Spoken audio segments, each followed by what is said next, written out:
В долине роз тюльпаны не цвели, но ландыши порой благоухали. Не от того, что бабочки порхали, а потому что розы вдруг сочли, что нет цветов прекраснее, чем розы. Порой и люди думают, что их оплакивают, льют по ним лишь слезы. Я не о мертвых говорю, живых. В том кабинете, где всегда звучала как музыка, не только тишина, вела своей историей начало директорская, строгая жена.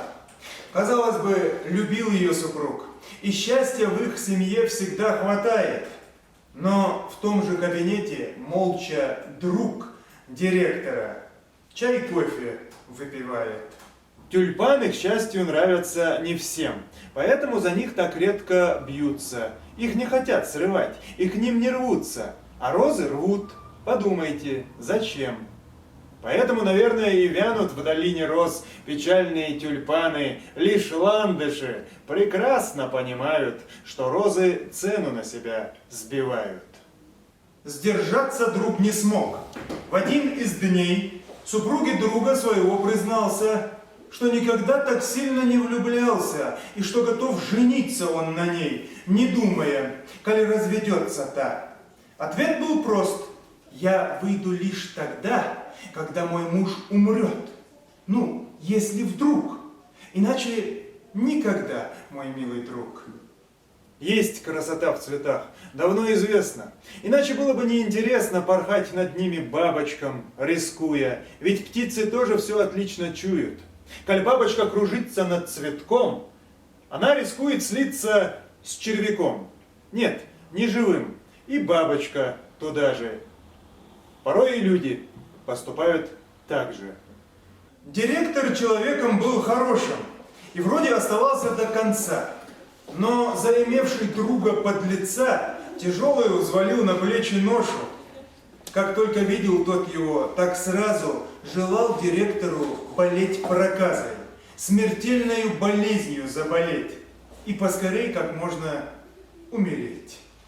Тем временем от ландышей ничуть не чувствовалось повседневной грусти, как людям, душу отводя в искусстве, стараясь скрыть свою гнилую суть, не требовалось ландышам в листах своих искать прекрасы, чтоб смотрели все те, кто розы лишь держать хотели в своих грехов наполненных руках. О, как же ей казалось, что она супругом и любима, и нужна. И что случится с ним однажды что-то, тогда она и выйдет за кого-то, но не того, кто другом назывался, и кто ее так сильно добивался, поэтому так искренне желал, чтоб без вести супруг ее пропал. Однажды ночью грянули дожди, и все цветы промокли и поникли, и мысли в голове моей возникли, какая участь ждет их впереди. И ландыши, и розы, и тюльпаны. Подумать только, до чего же странно, про все цветы закончится сюжет. Возможно, от дождей, возможно, нет.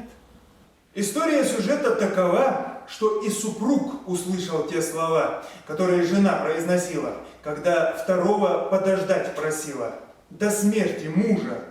Только муж умен. Свой кабинет перенаполнил он аппаратурой. Видно, понимал, супруга все-таки не идеал. Дожди прошли, тюльпаны поднялись, и ландыши осилили природу. Вот только розы в эту непогоду с цветами остальными не сошлись. Поникшие, не в силах больше встать, они уже не нравились, как прежде. Теперь тюльпаны люди стали рвать, и ландыши, питавшие надежды. А в кабинете снова тишина, без музыки, и следствие начала. Вчера руководителя жена, уйдя из дома, без вести пропала. И друг охотно это подтверждает, как будто бы у них он ночевал. Супруг жену любимую теряет, и друг теряет то, чего не знал.